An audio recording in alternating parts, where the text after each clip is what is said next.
Hello, everyone. Welcome, welcome. This is the last chance to get a free session. Definitely do this, you guys. This is like the value of $2,000 for free. I'm so excited to give these away. I announce it on March 1st, who wins the free sessions. All you have to do is write a 5-star review that includes a comment. Not just like the actual stars, the 5 stars, but actually includes a comment so that other people can see the value of the podcast. And then for every 10 reviews, I'm picking out of a hat. In fact, I'll probably do it with my kids and have them do it. Pick out of a hat one of the names for every 10, and I'll be announcing them on Instagram on March 1st, which is Thursday. It's this week.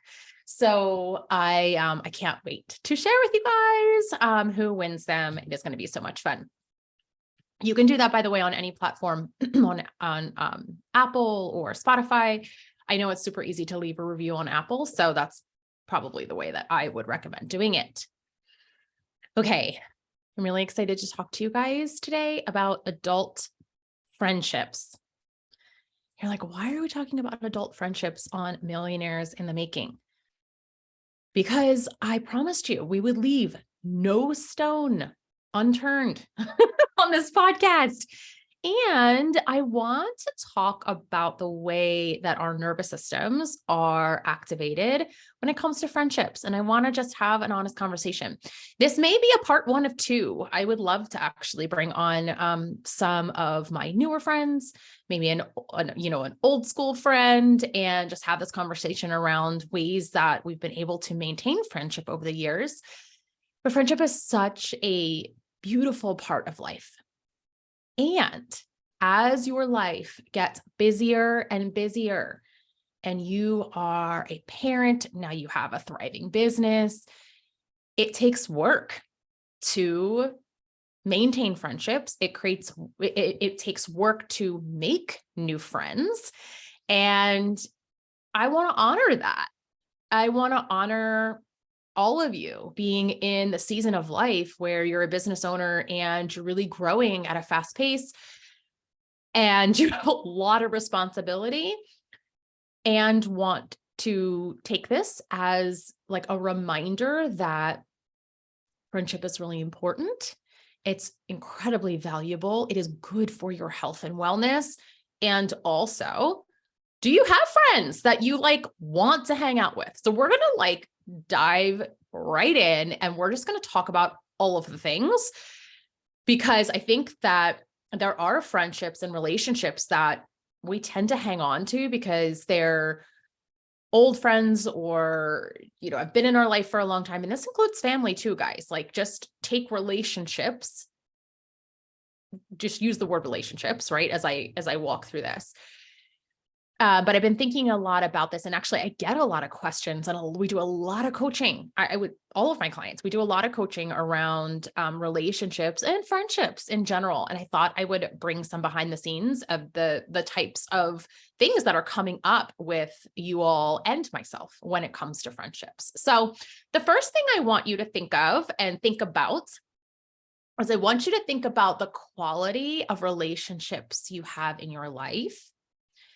And I want you to think, as always, on a scale of 1 to 10, because I love the scale of 1 to 10. On a scale of 1 to 10, how would you rank the quality of friendships that you have in your life?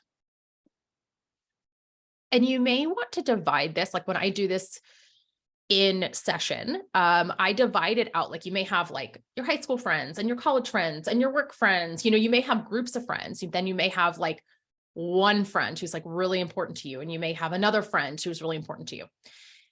Anybody that you're thinking about, I just want you to really think anyone that you spend, and I'm using relationships. Think of family too, that you spend time either thinking about or physical time with. In person, on the phone, in text, however you're able to communicate at this stage in your life. So that's really the first place to start is what do I really think about the quality of relationships that I have in my life? And then I want you to answer, like, what would make it a 10? So let's say it's a 6. Be really honest. Like, what would make the quality of your relationships a 10? And I say be really honest because for some of you, you're not making an effort. I started this by saying, like, relationships, friendships take work. And we can't expect for people to continue to reach out to us, to continue to be in our lives, if we are not doing that back. This is one of the hardest lessons I had to learn. And I'm going to bring in the trauma piece here is we start to figure out how we're going to be in relationship with other humans as a child. And we start to, our nervous system learns who we need to be, right, in order to be in relationship. And you'll see this if you have middle school kids or kids like in 5th grade on, you'll see them shifting to realizing, oh, there's other people around me that have opinions of me.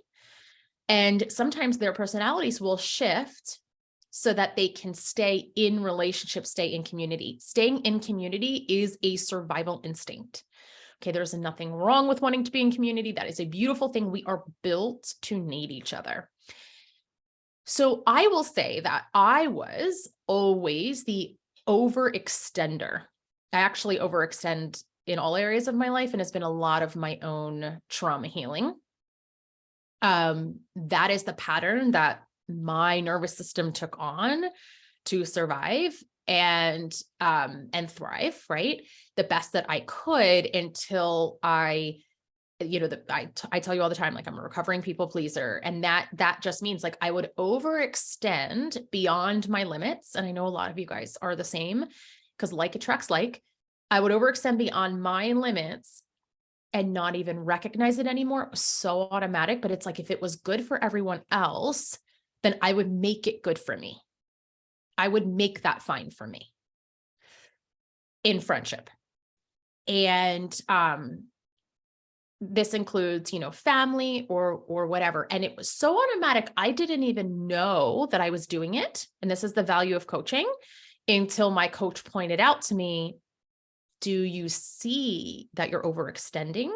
Do you see that you're actually doing more than you're capable of right now? Like your bucket, you only have so much emotional energy and it is being used, right, in these other ways. So part of me unwinding this overextension, it actually all coincided with me moving from the East Coast to the West Coast.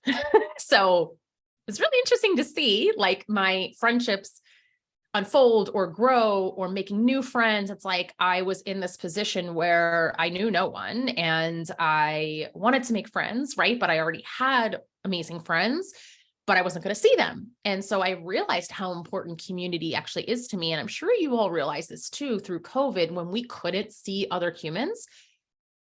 I realized even though I, like many of you, are probably introverted extroverts, which means like we need our alone time, but we love people. So if you are that person or you're an introvert, right, but would still love to be in connection with other humans, you'll relate to this. Like that was so hard. And I just want to honor that. I think we all learned a lot there about what we need and how much connection we need. And for those extroverts, like my son, who's like a 100% extrovert, it was so hard to be disconnected from people. So now that we're able to be with people, one of the things that I learned about myself was this overextending. And I'm curious if you guys resonate with that. Like, do you find yourself overextending for others? And one of the things, like, my husband grew up with the notion, and I know I did too, not directly from my parents, but from like grandparents and the people around me, is like, always do the right thing. Always do the right thing. Always, show up for the birthday party or call the person or go to here or do this for this certain thing. It's like the right thing was someone else's rule book. And no matter how you felt about it, you should do it because it's the right thing. And I'm doing air quotes if you can see me on YouTube. Here's the deal with doing the right thing. Those are rules made up by who? Who decided who the right thing was? I don't know. Maybe your mom, maybe your dad, maybe society. Like, always do the right thing. And that, my husband and I were both raised Catholic. So maybe that's a Catholic thing, right? Like, the Catholic guilt is real. And that notion of always do the right thing. Like, and I talk about this a lot when I talk about Harper. It's like, well, if I was I was a good little Catholic girl, I did all the things in the right ways. And yet I still had tragedy strike. Like, if you're a Catholic, you're like, no, if you do all the right things in the right ways, a miracle will come. Nothing bad will happen to you. I'll have to talk about unwinding all the Catholicism in another podcast. Can't wait. See myself getting fired up about that. So it was taught to both me and my husband, like, always do the right thing. And what I see now is how many times I overextended when maybe I was exhausted and really just needed like a day off, where I just laid in bed, or I was sick and pushed through. I can totally remember times like being not well, but pushing through because it was the right thing to do. It is never the right thing to overextend, ever. We are in charge of our own, like, only we know how we feel. We're in charge of our own emotional capacity and like what we can handle in our lives. So when it comes to friendships, I realized I was overextending, and I moved across country and now had, a fourth child. My hands were so full that I actually did not have the physical energy to overextend anymore. Like, I couldn't do it anymore. And I had to do something really hard. I had to stop overextending, which took some real nervous system trauma work. And I had to then sit with the reality of what that looked like when it came to friendships and relationships. When I stopped always being the one reaching out, when I stopped always being the one moving the relationship forward, I saw who was meeting me halfway, who was actually in relationship with me, not who was I in relationship with. I'm going to say that again. I learned who was actually in relationship with me, not who I was in relationship with. I had been in relationship with a lot of people who actually were not in relationship back with me. And I had to accept that, and I had to grieve that, and I had to be with that. And then I had to be so grateful for the incredible souls who were in relationship with me. And I want to offer that to you, is if you're finding yourself, let's say you're a 6 out of 10 and you're in relationship with people who you see are also in relationship with you, and where it is 50-50, like you're both giving to the relationship, hold gratitude for that. And if you don't have that in your life, if you are overextending, or if you're underextending and you're like, oh my gosh, there are these incredible people in my life that are really making an effort to be in relationship with me, and I'm not meeting them halfway, take ownership of that and make a priority out of asking the people that you love, like, how are you? Not relying on social media to fill you in on their lives. Like, that's silly. Like, the things we all put on social media are, especially us as business owners, like, that's for business. Right? There's so much that goes on in my life that never makes social media on purpose, right? Like, I'm not going to just, I'm an open book with you guys, and I tell you guys a lot of things, but also there's a lot of things I keep really private. That is human nature. So also thinking about the friends that are only keeping up with you on social media, like, really, what is your friend standard? So that's the next thing I wanted to talk to you about. What is your friend standard? What are you looking for in a friendship? It sounds like, oh, I do this for relationships. Yes, you should do this for friendships as well. And I don't care if it's family. right? Like you need to think about, what is your friend standard? Is it okay for people just to keep in touch with you on social media? Do you want your friends to make the effort to call? Do you want your friends to text? Right? Like, what do you want? Do you want to see friends? What is that friend standard? What are your standards? And what are you willing to give? So you can't hold higher standards than what you're willing to give. Can't hold higher standards than what you're willing to give. And I understand there are seasons of life. So if you're in a season of life like I was, where I literally could not overextend, and maybe you're in a season of life where you just cannot give what you would like to give, maybe you just say that to the people that you love the most, that you don't want to lose. You say, listen, I'm in a season of life where I really want to talk and I really want to, but I am overwhelmed. And just being honest, having an open, honest conversation about what the season of life looks like for you, but leaving a friend hanging and not meeting them halfway means you're not in relationship with them. So if you're a 10 out of 10 and you're like, oh my God, I've got all these friends who always reach out to me and I don't like have to do anything, like, no, you're actually not in relationship with any of them. Relationships work two ways. And one of my one of my friendship standards and relationship standards is I want to be met at the depth that I'm willing to meet. Like at this point, at this stage of my life, I really have no room for the surface level conversation. I'm not here for it. If I'm at a baby shower or a party, of course I want to meet people, but like, I love to go deep with people. That is just who I am. And so I actually don't have any friendships where I can't go deep with people. That's for me. That's what feels good to me. There absolutely was a season in my life after we lost Harper where I couldn't go deep because I would lose my shit. So I needed my deeper friends, my amazing friends. I needed more surface level conversation. Be honest with where you are in your life. Okay. Be honest with where you are in your life. And the last thing I wanted to share with you, and I really wanted to share my own personal experience, because I think it's good to hear that adult relationships take work, that it takes grief to see when you stop overextending, you stop being the one to always be in relationship, to grieve that and to honor the incredible relationships you do have.